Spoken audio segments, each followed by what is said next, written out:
seconds. Is this where the damn drumming and the music kicks in? Yeah.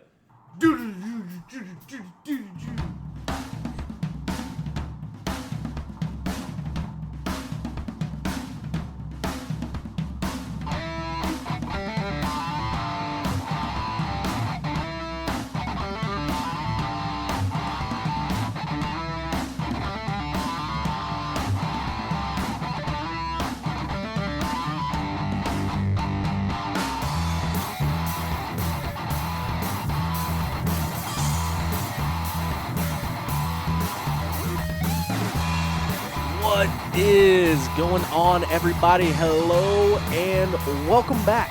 Thank you for being here. Thanks for tuning in. Thank you for listening to tonight's episode of OTP Tuesday. Today is Tuesday, February the 20th, 2024, years after zero. This is On the Pipe Podcast. I am Tyler Shepherdson, your host as always, and I'm super stoked for you to be joining me once again for this week's episode of OTP Tuesday, the first real OTP Tuesday of the season, and we got a really cool episode for you coming out. Yesterday, we talked with Big Tom and did the weekend review. Today, we're going to talk with Evan Smith and defending and reigning XC2 champion Liam Draper. Both of these guys had something in common, and we talked to both of them about it. Liam Draper, his bike did not get fired up, and he was dead last off the start. He worked his way all the way from 15th place up to second place, was battling back and forth for the win. Also, Evan Smith, in one of the most stacked XC1 classes that we've ever seen, was able to go from 14th place, actually pretty much dead last. He fell in the first turn and worked his way all the way back up to a 5th place finish overall on the day in his debut season in the XC1 class. We saw him race some XC1 races last year, but this is his first full season as an XC1 pro. So, a couple really good conversations that made for hopefully a really good episode that you guys enjoy. So I very much so enjoyed the conversations with those guys, and I hope you guys do as well. Super cool to talk with both of them and kind of find out more about the mentality that it takes to come from the back and get back up to the front like those guys both did this weekend. Obviously, Liam Draper defending that number one plate this year. Evan Smith coming into that XC1 class with a standout rookie performance, the highest performing rookie of the weekend. So, like I said, really cool conversations. Excited for you guys to hear that. Excited for you all to be here listening to On the Pipe Podcast and OTP Tuesday. We got a lot of other stuff going on, a couple things that we didn't get to yesterday. I did want to talk about Chris Young. Chris Young was a rider that was racing, I'm pretty sure, the senior B class in the morning class yesterday. Meant to throw out some T's and P's for Chris Young. I had just got down to the hill climb to film the WXC girls coming through when I'm walking down to cross the creek. All of a sudden, a bike goes flying closer than I would like it to be to my ear, and then goes tumbling down the hill. Obviously, not a laughing matter at all, but in the situation, it was quite nerve-wracking. It was definitely a surprise. But see the bike tumbling down the hill, look up, see the rider down, went up there, and so just wanted to offer some T's and P's to Chris Young and his family. We've been getting some updates via Facebook from his wife, so wanted to give him a big shout out and for you guys to keep him in your T's and P's. From what his wife said on Facebook, I think he ended up with a broken tibia, a broken femur, and a broken part of his spine, and then she said some other various injuries as well. So not a good scene at all, but I was one of the first people there, so got to sit with him there for a little bit, and then called for the paramedics and everyone to come down and get him out of the woods. He was actually airlifted out of there, and I think there was another airlift that happened as well. I'm not as familiar with that situation, but T's and P's to that rider as well. But being directly involved with this rider just reminds you of not to take things for granted and how serious this whole racing thing can get in an instant. Not sure what caused his accident, but the marks on the tree where the bike hit was higher than my head. And it was coming down a hill, and it was right in front of a root. So very unfortunate situation, but glad to hear that he's got a long road ahead of him from recovery, but he will be on the mend and he will be okay. It was a very scary situation down there at the hill climb when that happened. So I did want to offer that out to start today's show. Another thing, we got a brand new sponsor that's joining us for the 2024 season. Super stoked to bring on OnX Maps, OnX Off-Road Maps more specifically. They are a off-roading and snowmobiling app, and it also works very well with dirt bikes. When you see the track maps that GNCC is putting up, when you see the track maps that Middy's Hare Scrambles is putting up, when you see Actually, I guess National Enduro doesn't post their track maps, but they do use OnX Maps to map out their courses and mark out where the checks are going to be, and then quick lines in between them. So it is a very useful and handy app to have. It is the most into-depth satellite map that you can get. There's a lot of different features on there. I encourage you to go to their website, onxmaps.com. You can look at the off-road version. They also have a hunt version and a backcountry version, but we're in the land of off-road, so we are focusing on the off-road version of it. They got a couple different memberships you can choose from. You can save 20% on that membership by using promo code OTP. But once you get that map, you access all sorts of different features, things like offline maps. So even if you don't have service, you can still pull up the map of that region. 3D maps. You can actually turn and twist and manipulate it to see the elevation changes on the map real time. You can mark waypoints on there. I used it at the racetrack to be able to get all the shots for the video. That's how part of the reason why we were able to get so many different shots of the video is you can kind of mark, okay, here's a trail that starts and gets you down to the 4-mile marker, and we'll put a waypoint right here. That is where we're going to be filming from. So this weekend was a little bit rushed as far as everything that I had going on personally. With my big brother, who I've talked about on the show here before, but planning on unrolling some of the stuff that I was doing with the maps out there to the public for you guys to be able to see as well. But yeah, you can find trails near you. You can find public and private land boundaries as well as owners of that property. You can find recent imagery, so satellite imaging that refreshes every 2 weeks. And all sorts of more features that you can find on OnX Maps. And like I said, you can use promo code OTP and save 20%. It is all lowercase, and it is just OTP. You can save 20% off of those elite memberships. And, yeah, I encourage you to check it out. It is a very powerful program and a very powerful tool to have, especially if you're going to be riding a lot and trail riding in some different areas. You can find some more trails, also mountain biking, whatever you want to do. You can find it on there, OnX Maps. Also, as always, Beta. They are the official manufacturer of OTP, but you guys already know that. They are family-owned and operated and are known for their premium quality and rideability and hole shots. Get a lot of hole shots. They're best-looking bikes on the market and back it up with their superior performance. As we talked about on here, they're also the only dirt bike that has a factory warranty. I don't know another dirt bike that offers a warranty with their dirt bikes. You can also build your own bike, have it set up directly how you want it by the time it gets shipped out to you. And then also, as always, brought to you by Zach Tussle at Raymond James Financial. Zach is a racer, a financial advisor, and a friend of the program, and a guy that could be on a starting line near you. He also helps his clients save for retirement and financial planning. So if you want to get started in financial planning, plan for your future, reach out to Zach Tussle, Financial Advisors, DenverNC.com. Let him know you listen to OTP. Get a free consultation of exactly how he can help you, and it's going to be a good one.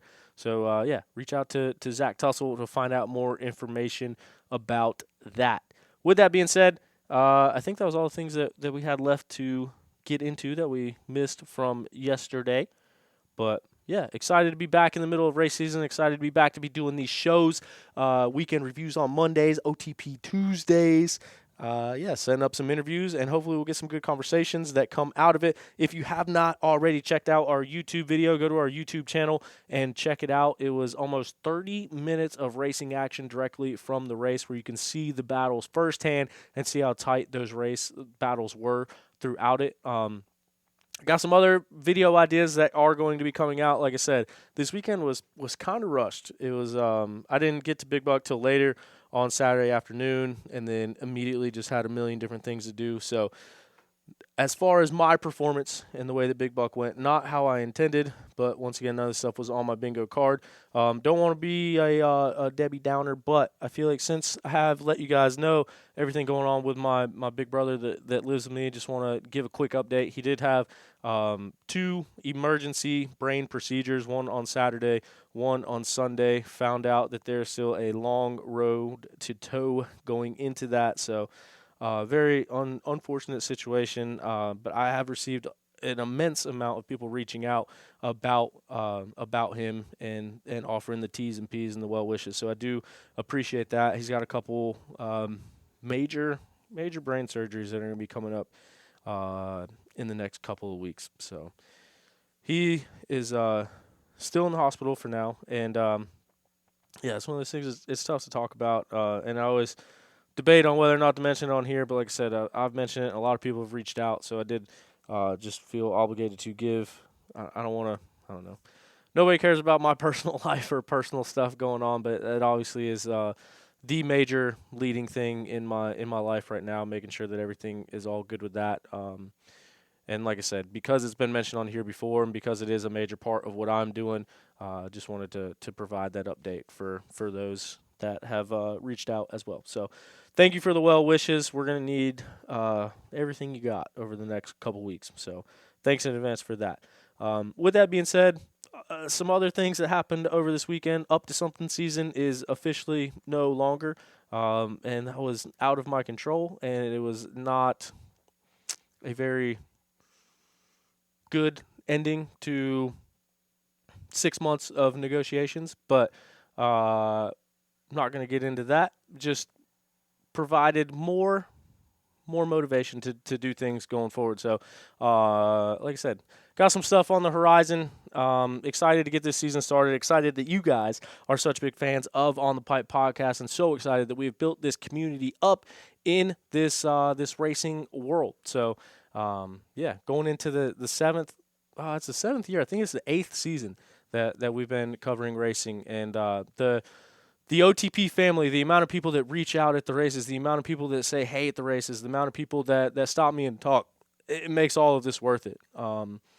It really does. It truly does, especially doing it in the hard times, doing it when it seems like everything in life tries to throw wrenches into every single thing that I try to do, especially when we got some big things lined up that we're looking to grow the sport and grow OTP, and then rug gets ripped out from under us. So it's you guys that make this all worth it to me. I wear my heart on my sleeve, gets me in trouble sometimes, say things I shouldn't say, but at the end of the day, man, the only reason I started this is because I love dirt bikes, and I think that these guys need a brighter light on what we do. And also being at the Yamaha event, having all the press in town for Big Buck, and seeing the more press that's coming out of this and the more media coverage that's coming out of that, it is a good thing, and it means that we are on the right track, and it means that OTP has had a lasting impact in the sport, and I hope that we continue to grow that impact on the sport and bring the spotlight to these riders, because they deserve it, because they're absolutely gnarly, and they go out there and battle their hearts out for 3 hours, and also the women's pro riders that go out there and battle for 2 hours in the morning as well. So a rising tide raises all ships, baby, and yeah, we were in a little dinghy in an ocean by ourselves 7 years ago, and so now I'm excited to see all this coming to fruition. But once again, like I said, to get the outreach from the fans, to get the support of you guys, it all means the absolute world to me. I can't express that enough, and yeah, I did feel obligated to say that, because it is such a big part of this whole thing. And like I said, just those simple interactions at the races is what re-emphasizes that we're on the right track, that we're on the right course, and that what we're doing is working. And yeah, can't believe that this thing has gotten to the point where it reaches so many people on such a regular basis. And yeah, been a heck of a start to the 2024 year on a personal standpoint, but I'm excited to bring it all back around now that we are in race season. Hopefully we can get going with the flow and get things rolling out this year, and bring you guys all of the action and the content that we can. So make sure you're following us wherever you're listening to this at. Go ahead and hit subscribe. That way when we drop these episodes, you'll be the first ones to see them, whether it's on Spotify, Apple Music, iHeartRadio, Stitcher, YouTube, wherever you're at. And give us a follow on the gram. And yeah, Be a friend, tell a friend. It is surprising. I don't want to say surprising because I think that would be the wrong word. But there's still a lot of people that may not know about OTP that go to the races. So if you enjoy these episodes, if you get anything out of them, I encourage you to please send it to somebody and let them know that what we're doing and that we're trying to grow the sport and that we're trying to grow the exposure and grow the coverage. The other thing I want to talk about, and I'll just be honest with you, this is one of those things that like I don't know if I'm supposed to say or not supposed to say. The Yamaha press event last week, it was one of the coolest things I've ever been a part of. I did mention that yesterday on the show, and I know you guys saw me posting about it over last week and into the weekend. Super cool. Met a lot of super cool people. There's a lot of very cool media outlets. Got to talk to a lot of the people in the industry that have been watching their videos for years, watching their podcasts for years, watching their bike reviews for years. And then all part of that, we were testing out the brand new lineup of the X machines, the 450FX and the YZ 125X, YZ 250X. But with that whole thing, it was my very first press event that I've ever been to. And part of that whole thing is that there was an embargo. I don't even know. See, this is where I get myself into. I don't even know if you're supposed to say that. But basically, they gave us a guideline that we can't talk about the machines or our experiences until after a certain time and date. And I think that just allows everybody to give everyone ample time to gather their stuff and release it so that way everyone's not trying to beat each other to the punch. So I didn't know how in-depth to go into that thing yesterday, and I don't know how in-depth I can go into it today, but I do want to talk about it and tell the stories because that was a super cool day, super cool week, and super cool experience with all of those people. So to ride the safe line, I just didn't really say anything about it because I don't want to get myself in trouble because we're trying to establish ourselves here. OTP Media. We're in the media world now, so be on the lookout for that. We do got some stuff that's going to be rolling out. We'll talk about it on the show, and then we will also post some videos and some photos and all sorts of stuff from that event. But yeah, I know I got some feedback today of like why I didn't talk more in depth about it, and it's because I don't think that I can at this point. But eventually, we will be able to. But yeah, cool to be back at the races. Cool to get up with the Beta boys, riding the Beta 390 around at the racetrack. Felt like a dream. And yeah, excited for everything that we got on the horizon and excited for today's episode. I'm going to quit yapping and we're going to get right into the show. Talk with Liam Draper and talk with Evan Smith. Thank you for being here. Be a friend, tell a friend, let somebody know, and say something nice to somebody. All right, and joining us now is a National Enduro Pro 2 champion and the reigning defending GNCC XC2 champion, and pretty, I would say, long overdue to have on the podcast, Liam Draper. What's going on, man? Nothing much. Just cruising around South Carolina, getting ready to head to Florida. Good deal. Yeah. So what's Tuesday like? Are you more sore on Monday or are you more sore on Tuesday? How are we feeling today? I'm normally more sore on a Tuesday. I just did a cycle today and kind of just got off all my stuff ready to head south tomorrow morning. But yeah, Monday I was pretty beat. Just even Sunday afternoon, I'm not normally too smoked right after the race, but the circumstances of what I had to do on Sunday sure made me beat. Yeah, and we're going to get to that in a minute because it seemed like Sunday you had to pull out the shovel and start digging. And dig your way up through there. But, yeah, man, so getting into that real quick, like there's been a couple races this year, but nothing quite hits like that first 3-hour race back until you get to Florida and do 3 hours through miles of sand whoops in the heat. But how's it feel, like, just getting back to 3-hour racing and everything? How's that feel as far as, like, finally getting your season started and where things go from here? Yeah, it's definitely good to get things started. Yeah, you never know where you stand. It's all this preseason hype, and everyone's posting videos and talking who's going fast, and stopwatch nationals are out. But you never know until the 3 hours really comes around. And yeah, they came around, and we'll find out again here in 2 weeks down in Florida. It's another brutal one down there, and get back up. Yeah, Florida's always that. It'll hash out, I'm sure, here shortly. Yeah. Yeah, and then we're right in the thick of it. Yeah, Florida's one of those brutal ones. But, man, you mentioned the 3-hour race. I think the 3 hours did you a benefit this past weekend. As you mentioned, start might not have been what you were hoping for there. What happened on the starting line?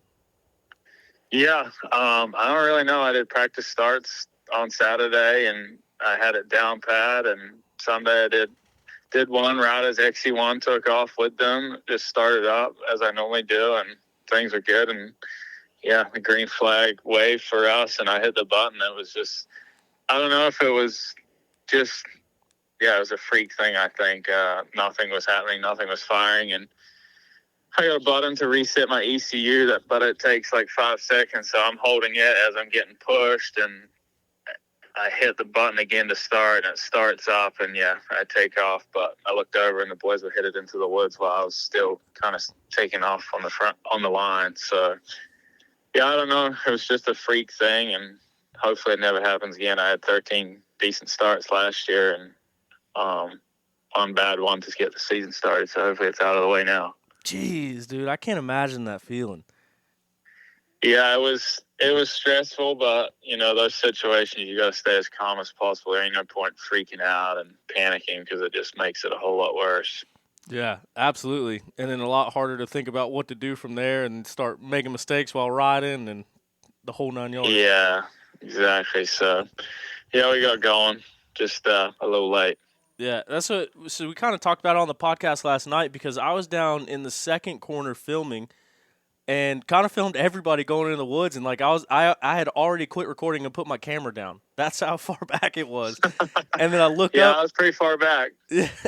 Well, then I look up and see you like coming into the second turn, and I was like, "What the hell happened?" Because I couldn't see, so I didn't know if you like went down in the first turn, if the bike didn't fire, or what. Yeah, no, it was a rough one. Rough one to get the season started, that's for sure. Yeah, but man, this is one of the most stacked XC2 classes we've seen. Obviously, you got the number 1 plate heading into the year, but I mean, 15 riders out there on that XC2 line. When you came through and scanned in for the first lap, you were already up to 5th place. What was that first lap like, chipping off 10 people basically in that first lap? Yeah, it was definitely tough. I got in there and passed a few guys right within the first couple miles, and then the track kind of tightened up and got into the not so single track, but just one line track, and that made it a little tougher. But just piecing good lines together, and a few guys pulled over to let me by. Ella's wanted to race me, but no, it was definitely, I just had to stay calm knowing that I had 3 hours to get there. And yeah, I didn't even know where I was on. I think 5th place on the first lap I got to. Yeah. Out of 15. Yep. Yeah. That's a pretty. I think the lap 2 was a lot better. I think I got a little higher up on lap 2. Yeah, your lap 2 time was actually one of the faster times of the race for both classes, or for XC1 and XC2. Yeah. So you're able to put the hammer down No, I there. was just trying to stay patient, and I didn't crash all day, and I knew if I was going to crash trying to get through, it was going to make it even longer to get. Yeah, and that was so after the start, I think the first place I saw you guys at was the PowerPoint, which I think was around the 9-mile marker. And I was out there filming, and then you had already worked your way up there. I was like, how the hell did he get there already? Yeah. No, I think I just had a good run and just pieced some good lines together, passing some boys, and a few let me by, which was nice. And, yeah, I don't know, kind of worked out. Yeah. How does the team handle that situation? Like, when you start out like that, are you getting pit boards around the track, like letting you know your position, or are they letting you know how far the leader is? I mean, what kind of information were you getting around the track that first couple laps? Yeah, obviously, they weren't really telling me my position because I knew I was way back, not where I was meant to be. And the main pit board I think I got it 3 times on lap 1, was that leader was only 27 seconds away. And the first time I got it, I was like, all right, that's not too bad. And then I was like hoping to see it again, which I did a few miles later, and it was the same time. So then I realized that, all right, the leader isn't sprinting away. Whoever it is, they didn't tell me at that point who it is. He isn't getting away just yet, so I can stay a little more relaxed. And then after lap 2, I figured out it was Gus. who had got into the lead, and then I kind of was a little more worried that I needed to get to him in case he was going to sprint away. But it was early in the race, so I got to him and we went at it. How'd you find out it was Gus, besides the fact you passed the other 13 people? Well, I got a pit board on lap 2 that it was Gus. Oh, I gotcha. And they let me know then. That was kind of one of the things that I wanted to ask you about, is knowing who the leader was, or if you knew who the leader was, because you and Gus, I mean, those battles came down to the wire last year. Even in the sprint enduros this year, you guys are battling. But it's one of those ones you guys finished together in the overall, and you guys had the battles to end the season out last year. And that's what I was just wondering, like, kind of when you're working your way up through there, like, knowing how tight those battles already are when you guys are neck and neck, did that want to give you more inspiration to kind of get up within sight of him and let that, or bring that battle to him? Yeah, definitely. And I knew coming into this year that Gus is gonna be the guy that's gonna want to win this. You know, he was second last year, so obviously he wants the number 1 plate. But he's still young and he's figuring it out pretty quick. And I was a little worried when he got into the lead that he was going to get away, but I managed to bridge the gap and get with him. And yeah, we just kind of traded the lead backwards and forward and found out the fast lines around the track together. Yeah, no, absolutely. Where'd you first get in the lead at? Because, like I said, you guys popped out, and I know that you guys swapped the lead. It seemed like a million times. But yeah, I think it was lap 3, just a few miles before the fuel stop. I got the lead, and then I kind of had a terrible pit stop. I pulled out to the truck and got it in neutral, but I must have been on the only hill on Pro Row, and I started rolling backwards, and they couldn't get the dump can in. It was, yeah. And then so Gus took off in the lead again, and then I managed to get him back due to him having an incident with a lapper. And yeah, I think the lappers played a massive role in how things panned out. I lost it due to one right on the last lap while leading. That's what it kind of seemed like listening to you guys at the finish line. It sounded like it happened like a couple miles before the finish, but walk us through what happened there. It was probably 4 miles maybe before the finish. I lost the lead, I want to say. Yeah, we were jumping this ditch all day and jumped the ditch, and there was an inside line that I figured the guy was going to go to, and he went to the outside, and I was on the outside, and we kind of just checked out together, and then Gus went to the inside and, yeah, took the lead, and there was no real other places to pass from then on out. It was just main line, unless a lapper or he went down. He was pretty safe, I think. Dang. Man. So, it was a good battle with him. I know it's going to probably happen a few times this year. Yeah, I'd probably say so. But yeah, you got that number 1 plate on your bike for a reason. Did you feel any more pressure coming into the season as the reigning champ? I mean, and kind of not to get off topic or off subject, but it was one of those things where you've been racing XC2 for a little while now, but then really started getting the podiums, and then came the win, and then switched teams last year, and all of a sudden the championship comes. So what's it like kind of been going through that process and then coming into this year defending?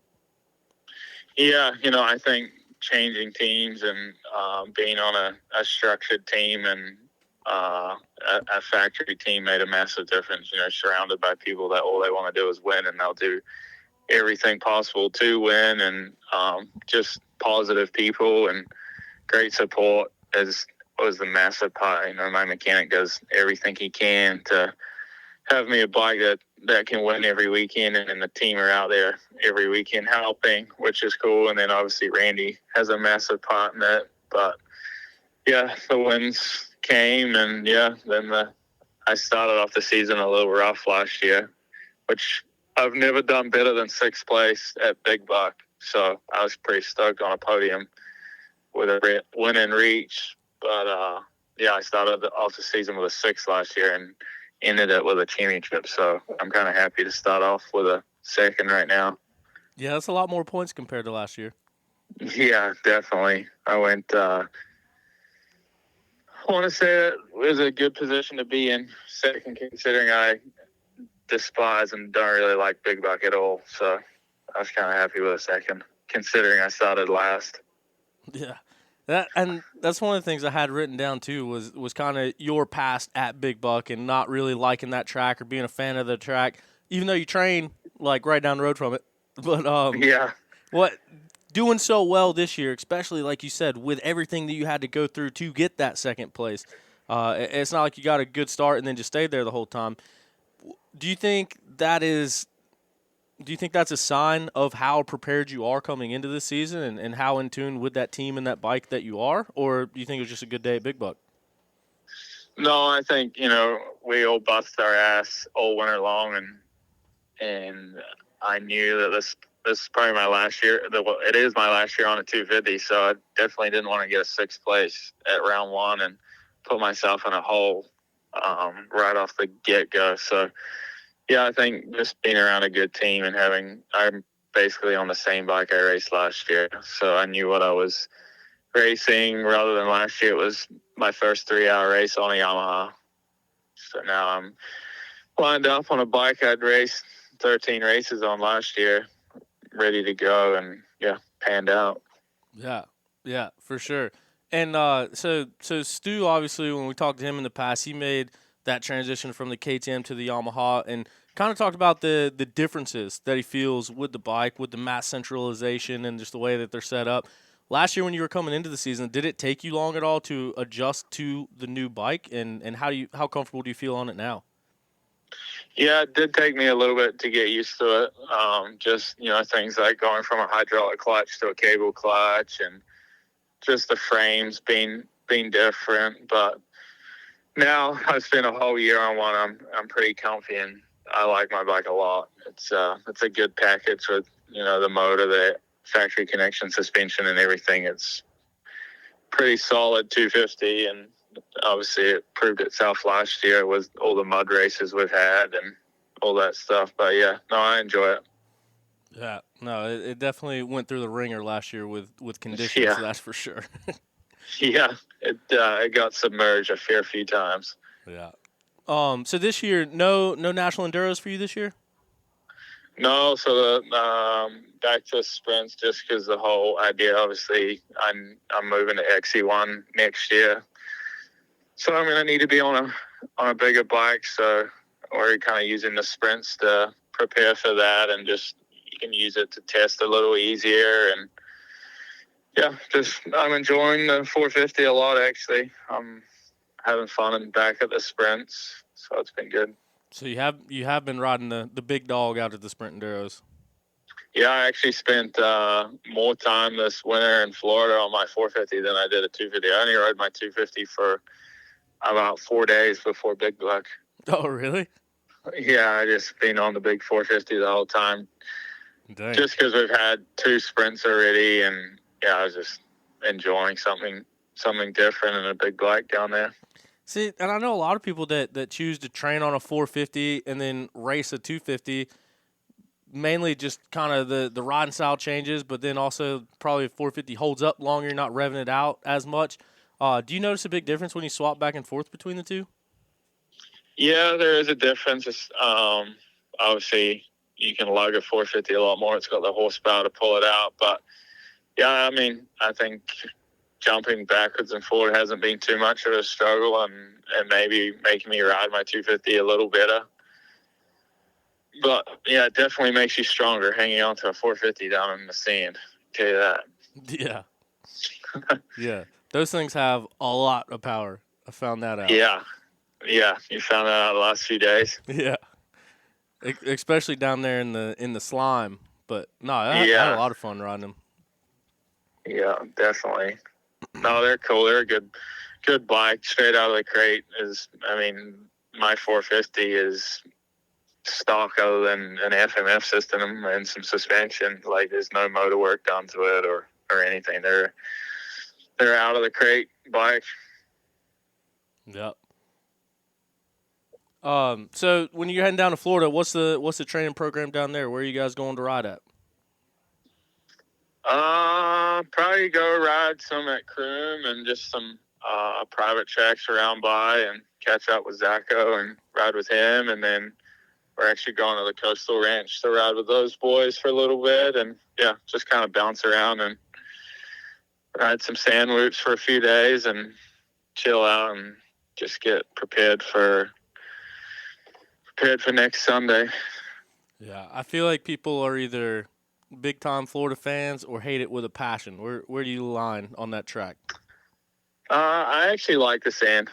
Yeah, I enjoy it down there. It's brutal, but your mind makes that decision how much you want to enjoy it or how much you want to suffer on the day. So whether it's 90 degrees or 60 degrees out, it's still brutal down there with just how the track forms up. But yeah, no, I enjoy it. I did well there last year, I felt like, and hopefully do it again this year. Man, that's probably the best answer I've ever gotten to that question. I'm going to be honest with you.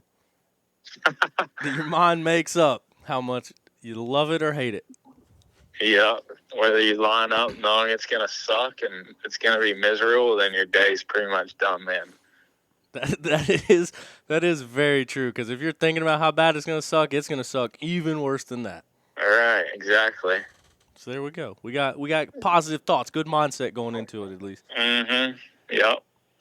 Well, sweet. Well, hey, man, really appreciate you taking the time to chat with us. Cool to hear about the race. And like you said, starting off, even though it wasn't a win, still right there in grasp and in a way better position heading into round 2 than last year. So all good. Yeah. No, definitely. Thank you. All right. Well, safe travels down there and good luck, man. We'll see you next weekend. Sounds good. Thank you. Yep. Thanks again. See ya. Joining us now is a full gas sprint enduro overall champion and also a Pro 2 championship back in the heyday of the full gas series, and also the standout rookie of the weekend, 5th place overall this past weekend at the Big Buck GNCC to start things off, Evan Smith. Evan, man, how's it going tonight? Oh, man, I'm awesome. Just recovering from the first GNCC of the weekend. It's always a little rough on the body and, getting everything set, ready to head down to Florida in a couple weeks. There you go. We just talked to Liam a little bit ago, so I got to ask you the same question. Are you more sore on Monday after the first race or more sore Tuesday than you were yesterday? I think it's about 50-50. Some things are worse and some things are better. It's always kind of a, you never know what you're going to get. It's like what's the Forrest Gump line? It's like a box of chocolates. Yeah. After a GNCC, you don't know what you're going to get. There we go. 3 hours in the woods is like a box of chocolates. I think that's what Mama said. That sounds right.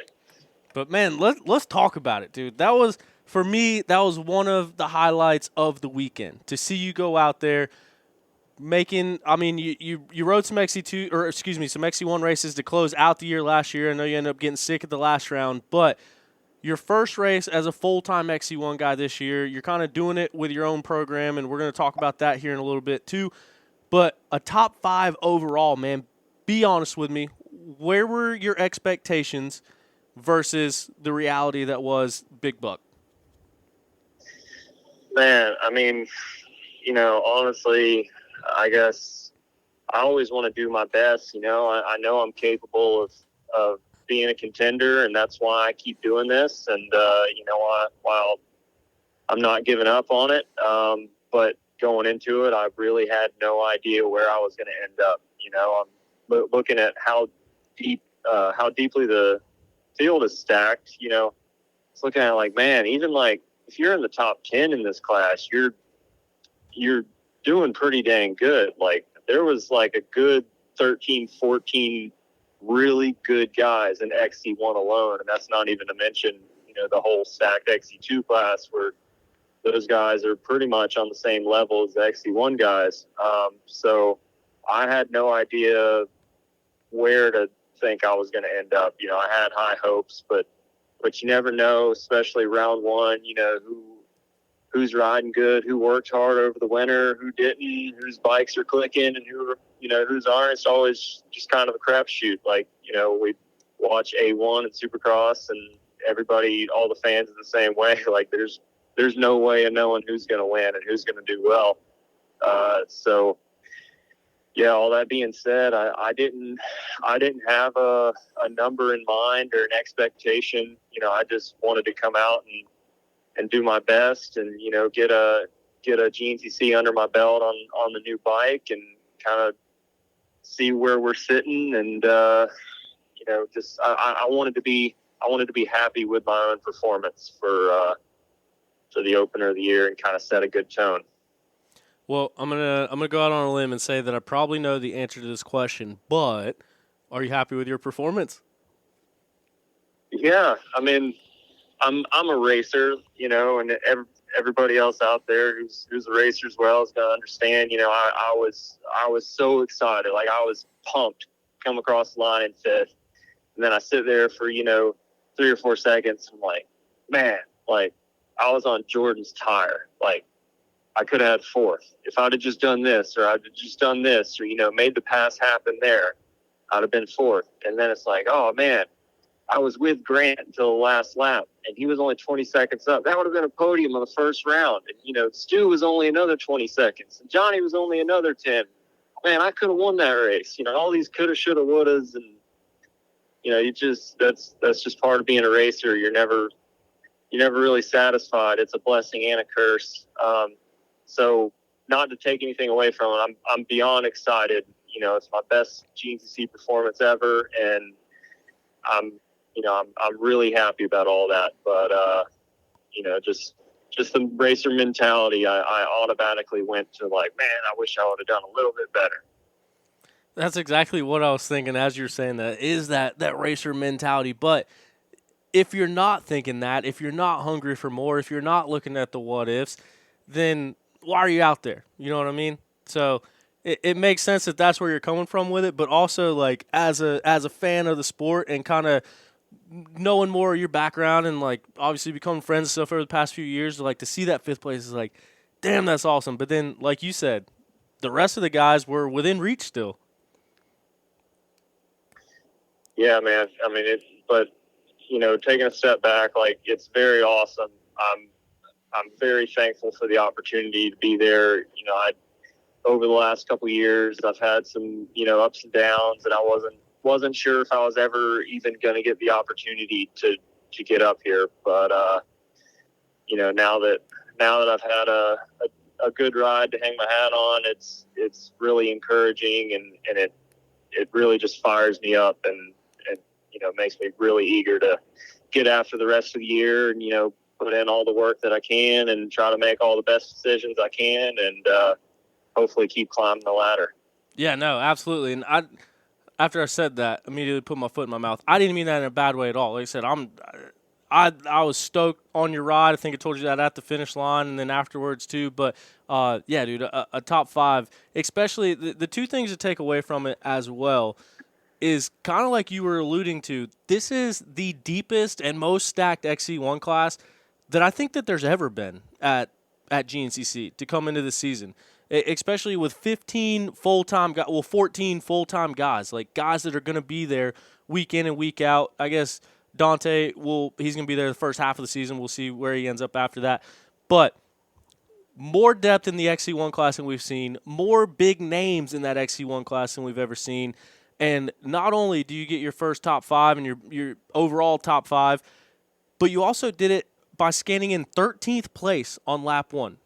And I think you went down on the start, right? So last into the woods and then 13th place after lap one to come all the way back up through that stacked lineup to get that fifth place finish, right on the rear wheel of Jordan, like you said. Yeah, man, it was a wild race. Like you just mentioned, I went down in the first turn. I'm really not even sure what happened. If I had to guess, I think I hit a rock because I was all good. Then all of a sudden I was on the ground. But popped up and took off and then actually crashed into Trevor like 3/4 of a mile later. And oh, dang. We're both – what's that? I said, oh, dang, I didn't realize that. Oh, yeah. We crashed together and we were trying to, untangle our bikes out of each other. And so, at that point, I'm like 2.5 minutes into the race. I'm like, holy crap, man. Just like, keep it on two wheels. We just got to we got to make it through the first lap first. Yeah. And I don't know. That's kind of one thing that I do like about XC1. My few races being in it now, everybody's really about the same speed. So even, if you get a bad start, as long as you're on the back there, for at least a lap or so, everybody's right there. So you're not losing much time. You're not doing that kind of yo-yo and like I've done a lot in my career in XC2. I didn't get a whole bunch of good starts, and then the field, would break up, and then you're so far back that you're kind of out of it. And that's not the way that XC1, at least my experience, has been with it. So, I didn't get too panicked right off, and just kind of stuck in there. And me and Trevor tried to make moves, and was still able to salvage a good day out of it after all that. Yeah, for sure. And when you talk about falling on the start and then not even a mile into the race, falling again, what are you telling yourself in those moments? Like, how do you stay calm and collected and not try to win the race on lap one? Like, how do you calm yourself down to not override and make mistakes and kind of hang in there with that kind of a start? Yeah, well, I mean, I don't know. After the second one, like I was saying, it's like, man, just keep it on two wheels. You just gotta, you gotta keep going. You can't keep doing this. But I don't know. I tell you,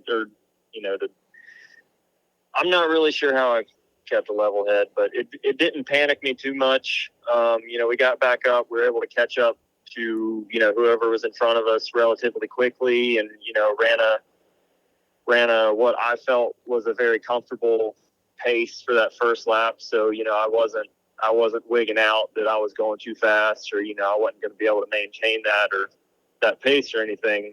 So just tried to calm myself down and settle in, and give it some time to let things unfold without making any other mistakes. Yeah, no, for sure. And I was kind of chasing you guys all around to film everything and get that video out. But it's like every time I saw you, it seems like, and granted, I haven't gone back and watched the broadcast and not hearing what's going on during the race, just from what I see, it seemed like you got to a point where you kind of latched on with Grant, and then you guys both just kind of freight trained your way up through the field and kind of picked people off one by one. How was your experience going from, like I said, 13th after lap one to working your way up through that pack? Yeah, for sure. Grant was kind of in the back of the pack. Even after Trevor and I crashed, we got back up and caught up to him. And I was even able to get around Grant pretty quickly after that. And, I'm a racer of GNCC, but I'm also a fan of GNCC enough to know how Grant is, and how he's always kind of the hard charge at the end of the race. So I found a little bit of comfort knowing that he was back there with me. And, I know that dude's not just going to, hang out back there for the whole race and chill out. So that helped me kind of calm down a little bit. And then at some point he got around me and he started to pick up the pace. And so I was like, all right, I know where this guy's going. Like, I know he's going to the front because this is what he always does. Yeah. So I'm going to throw my hook into him and hold on to him as long as I can. And I know I'll end up where I want to be. So, I mean, I did everything I could to do that. And, my pits didn't sync up with his. So I had to stop for a pit. He got out away from me, and I knew, that I needed to latch on to him. So I put in a hard sprint going into the third lap, was able to, gain that time back after the pit. And that was a big confidence boost for me to know that I'd had the speed to, catch back up in the event of, a pit or a fall or something like that. So, I stayed with Grant the rest of the race, and he did exactly what I counted on him doing, which was go to the front. Yeah. And so we kind of, me and Big Tom talked about it last week and kind of previewed the season, and we talked about the rookies and kind of who was going to be the standout rookie in that XC1 class, with, I think, 4 of you guys moving up full-time this year. And that's one of the things that I brought up about you is back in the heyday of Full Gas, when Full Gas was Full Gas and everyone was there and it was a stacked lineup, like you've won days out there at those sprint enduros and you've had a lot of success at the national enduros and stuff too. Like the sprint speed is there, and just kind of like you mentioned, being able to sprint and catch back up. I guess what I'm getting at is I know you said that built up your confidence, but I guess in the presence of being in that XC1 class, how does it feel to prove to yourself that you can run up there with those guys? Man, honestly, I think that's kind of the biggest takeaway and encouraging thing for me about the race this weekend. Like, I had no idea where I was going to be, coming into the race, and my confidence level was definitely nowhere near where it needed to be.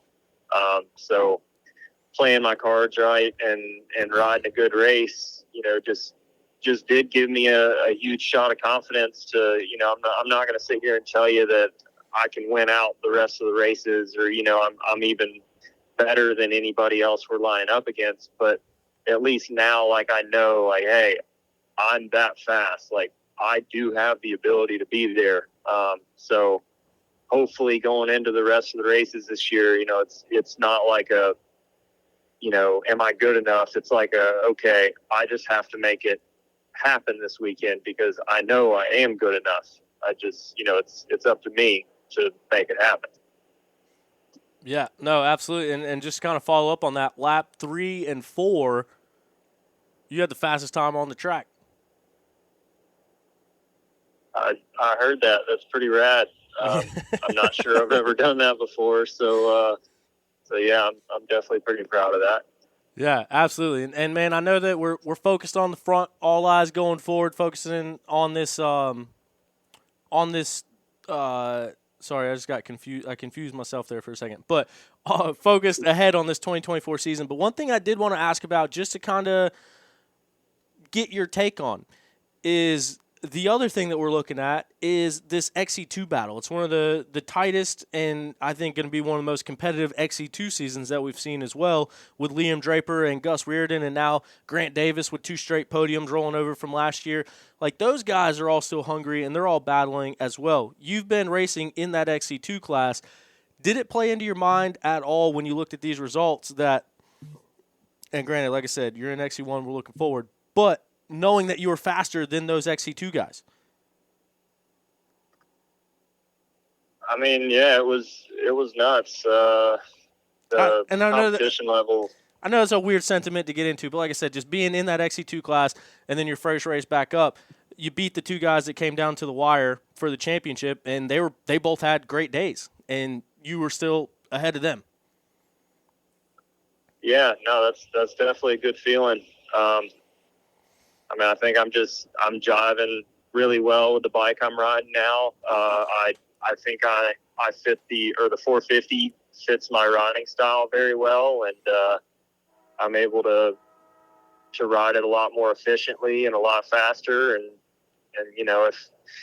if we could go back and I could ride a 450 in XC2 last year, who's to say I could or couldn't beat them? But yeah, I mean, it's nice to know that I'm in a better spot now than I was back then racing with those boys.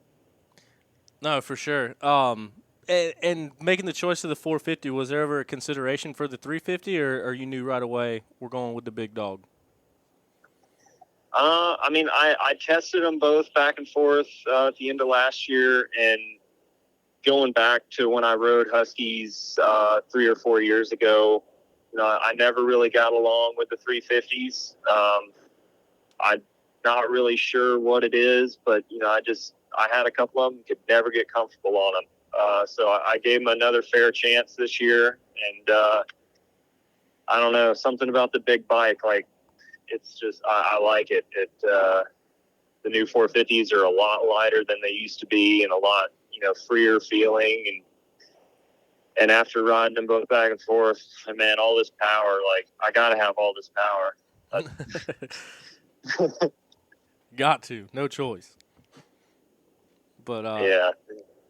Tell me a little bit about the training program, kind of doing this thing and jumping on the Huskies and doing your own thing.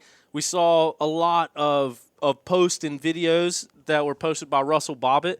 I know you guys have been riding together for quite some time now, but how'd your training program? Like, what's been the preparation coming into the season? Yeah, it's definitely changed up a lot from what I've been in the past. I'm working with Russell Bobbitt now. He's been a really, really good friend of mine for probably close to 10 years now, and I've learned probably almost everything, or a lot of what I know about racing dirt bikes from him. I kind of met him when I was really young and still not fast, and he definitely helped me get there. So he started transitioning into a big coaching role that he's been doing for a bunch of other people in the last year or two. And, I talked to him a lot throughout last year and was interested in partnering up with him and, getting him to coach me. And so I know that he's been there and he's done it and he's won at the highest levels. And there's only a few people in the world that know as much about racing as he does. So to have him in my corner is you can't beat it. Working with him has been really good through the winter, and hopping on the new bike has been really good. Like I said, jiving with that a lot. So it's nothing tremendously crazier than what I've done in the past. It's just, we've kind of ironed out some things and figured out and honed in on what works really well for me and what doesn't, and trying to, mesh all that together. And in addition to that, I stayed at Grant Baylor's over the winter and rode at the Shoals, trained there just about every day with Stu and Thad and all those boys. So, not to take anything away from them, they've been a big part of my training program as well. The Shoals is an awesome place to ride and prep, especially for GNCCs. You can't beat race conditions to practice in every single day, and that's what they have there. So, I guess to sum it all up, a lot of different pieces in my program, but, to use them all successfully and to my favor, it's been, I don't know, it's obviously working out pretty well for me. Yeah, I'd say so. Those are definitely a good group to have in your corner, especially as being involved with Bobbitt and kind of picking his ear on, like you said, based off of his success, but then also training at the Shoals. I mean, there's a little bit of everything. You can ride all sorts of conditions. You can ride all sorts of different disciplines. And, I mean, you're riding with those guys who are also the guys that are up there in that top 5 with you, which also makes sense, the whole Grant Baylor thing. It's just another day at the practice track when you guys link up and pluck your way from 13th and 14th up into the mix up front. Yeah, for sure. It's nice to see, your riding buddy that you rode with, 2 days ago, just hop in front of you in the race. It's like, all right, let's do what we did on Thursday, but, in the race this time. Yeah, a couple more people in the way, but that's all. Yeah, no, it's very nice. That's probably some of the reason I was, a little more comfortable in the race than I could have been, and, not freaking out too much, because I've seen the back of the 314 jersey plenty this winter. There you go. No, it was awesome to see, man, and like I said, super stoked on your ride. I know you got to be as well. Another thing that happened throughout the off season that definitely want to talk to you about is the whole thing with tear-off gaskets. So tear-off gaskets, obviously you know a lot more about the product than I do, so I'll let you give the spiel on it. But it looks like you took over the program over there at Tear-Off Gaskets, and I saw you guys out there selling them this past weekend at Big Buck. So super stoked to see that as well, especially building that backside of your program and taking on that company, selling such a good product. So definitely wanted to shout that out and then get your take on Tear-Off Gaskets and how all that came to be with Togs. Yeah, well, I appreciate the shout out.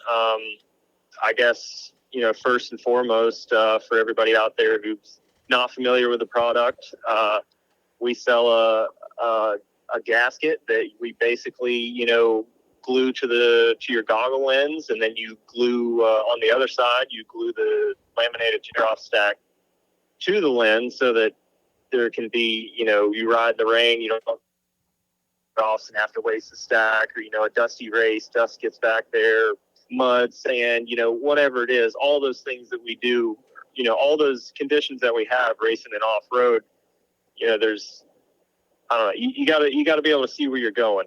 And tear-off gaskets definitely is a big remedy for issues with all kind of visibility. So it's a product that I very much believe in. I don't race without it. Every time I get on the track, my goggles have them on there so that I know that I'm going to see.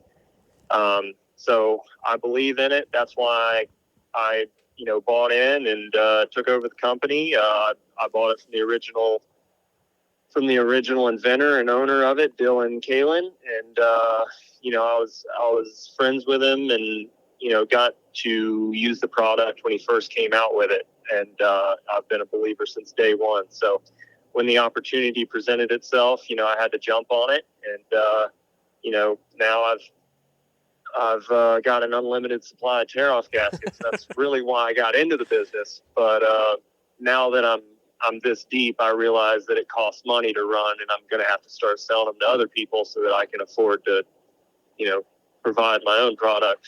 But it's been a learning experience. I'm a dirt bike racer. I'm not a business owner, or I didn't used to be a business owner, and now I am. So I'm kind of learning the ropes on all of that. It adds a lot of stress and a lot of stuff to think about that I didn't necessarily have before, and it makes for some long days sometimes. But honestly, I think it's been good for me because it helps me kind of take a step back from the racing perspective every now and then when I maybe need to take a step back, and I can be productive in a different outlet. So yeah, we were at Big Buck out there selling gaskets. A lot of people that came by didn't know that, I had bought it, A, or B, that, it was still in business, or you could still get them, or a whole bunch of questions, what are these and how do they work? So it was cool to break into the vending side and get back out there at the track. And we'll be set up at every GNCC for the rest of the year. So if anybody needs any, or, wants to come by and see how they work, or ask any kind of questions at all, we'll, you can find us somewhere around the vending section or pro row at the rest of the GNCCs. Dang, that's awesome. And that was going to be one of my next questions, is if you guys are going to be set up at the rest of the GNCCs. But it's cool to see that and know that you'll be there to, like you said, give out more information and let people come by and try a set of their own. And kind of like you and I talked about that whole thing at length just a couple of weeks ago. And I think the biggest benefit in something like that is that it's easy to sell a product that works. And I think you and there's a lot of other riders that have worn them as well and proven that they work and they keep that vision there, which we all know how important that is to have during a race. So, yeah, I think the biggest thing is getting the word out there and making people familiar with the product, because I think as soon as you try the product, it's a no-brainer. And, yeah, just getting that initial exposure, which is cool that you'll be set up at the GNCCs for people to be able to access you and Togs. Yeah, for sure. It's like you're saying, it's definitely a no-brainer. It's something you need, especially racing in the conditions that we do, and yeah, it'll be cool to kind of see things from a different light. Not necessarily just the racing perspective, but also the business side too, and learn both sides. But I'll be at that 10 on Fridays and as much of the Saturday as I can. But I gotta take care of my main job mostly from Saturday to Sunday. Out pedaling the track and doing all that kind of stuff. So it'll be kind of tough to juggle the both of them, but I'm gonna do my best. Hey, man, if you need some help, let me know. I'll come set up a speaker, and we can yell at people walking by. Hey, get over here, try these things out. We'll get you dialed in. There we go. I like that. Plus, I heard that their premier rider came home with a top 5 finish to start the season off. So that's never bad press either. No, I think that's the best part. That's part of my motivation for the year is I need to go faster this year so that I can help better promote Togs. So, it's one helps the other and vice versa. No, absolutely. And with Togs, you can see the track better so you can go faster. Yep. Couldn't have done it without it. That's top 5 overalls, or you gotta have Togs to do it. Oh yeah. Well, hey man, super stoked for that business opportunity. Wishing you all the success in that endeavor as well, and then also wishing you all the luck and success in the world out on the track. Starting the season off with a bang. Keep it rolling into Florida. We got Georgia back to back, and then the rest of the season coming down to it. But yeah, man, thanks for taking the time out to chat with us, and once again, dude, congratulations on the ride, and looking forward to the rest of the season on the big 450 up there on the front row. Yeah, well, I appreciate it. And real quick before we go, I just wanted to take a second to shout out and thank all my sponsors. At the GNCC, Mikey Waynes, when he called me up to the line, he didn't know any of my sponsors, and he drew this big 10-second blank of what to say. And even the Racer X article or post or whatever afterward listed me, still riding a beta, and nobody has any idea who's helping me out this year. So I got to take the time to, let everybody know who it is. I got to thank Max Motorsports, dealership out of Birmingham, Alabama, Brian Pascal at Active Air Racing, and, the Lewis brothers for everything they do, and all my, Iron Pin Ranch, the rest of my sponsors like Blood Lubricants and Metis Tires and MVR Suspension, FXR Moto, Forma Boots, Bell Helmets, Scott Goggles, G2, man, the list goes on, and I apologize to everybody that I forgot, but it takes a whole bunch to make this happen, and I can't thank them enough for it. Yeah, and to sum it up, Evan Smith just said, put some respect on his name. Hey, man, rides like that, they're going to be tagging you in photos. They're going to know who you're riding for, and hopefully we can at least, at the bare minimum, when you're called out 5th next week, get them dialed in and get the sponsors and the name right. Yes, sir. That's what we need. Well, dang, man, like I said, hell of a way to start off the season. Glad we get those things shouted out for you. But, hey, man, they're going to know. They're going to know soon enough. Feel it. Yeah, man, I appreciate you having me on. Yeah, man, thanks for the time, and we'll see you next weekend down in the sands of Florida. Sounds great. All right, see you, man. See ya.